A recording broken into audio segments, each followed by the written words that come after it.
When I first saw his injuries, there was no doubt that he needed to be immediately taken by ambulance. His hands from wrist to finger tip had swollen at least double, if not triple the size, and they had turned gray.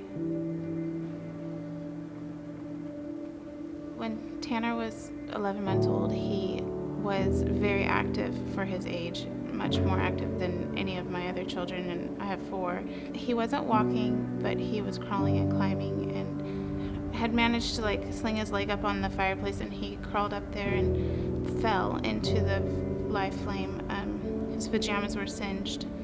He pushed himself up, and his brother Wyatt, who was 5 at the time, kind of heard him at that point and pulled him down and called for me. I remember they got us in the ambulance, and he told me we were going to San Joaquin, and he just had stated that they had opened a burn center and that it was the best place to take him.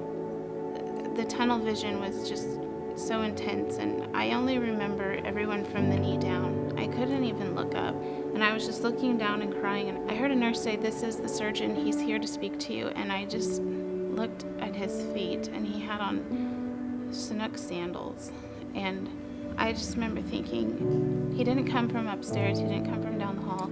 He left somewhere at 8 o'clock at night on a Sunday to come and see my son, and now that I know it was Dr. Freeman, I understand why he did that. The expert care makes all the difference. And I was also a little bit frightened because it made me realize that they weren't going to bandage him up and send us home, that we were going to be there, and it was more serious.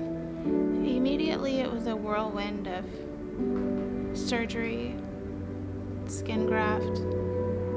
He had donor skin placed on him. Then 3 days later, he had his own skin placed on him. 3 weeks later, he had another skin graft. That was Thanksgiving weekend.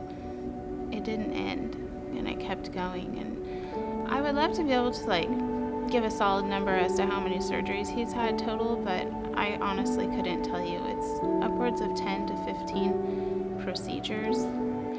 And so as he grows over the course of the next 10 to 12 years, they will have to go in and correct the damage that the scar tissue does. I've never walked in or walked out of a building at San Joaquin Community Hospital without receiving a hug, without receiving a pat, without, "How are you doing? It's going to be okay." I've always felt like I've mattered, that they saw everything, my heart, my soul. I'm sure they would have been best friends had the injury not taken place, but Tanner looks up to his brother like a hero every day. He adores him.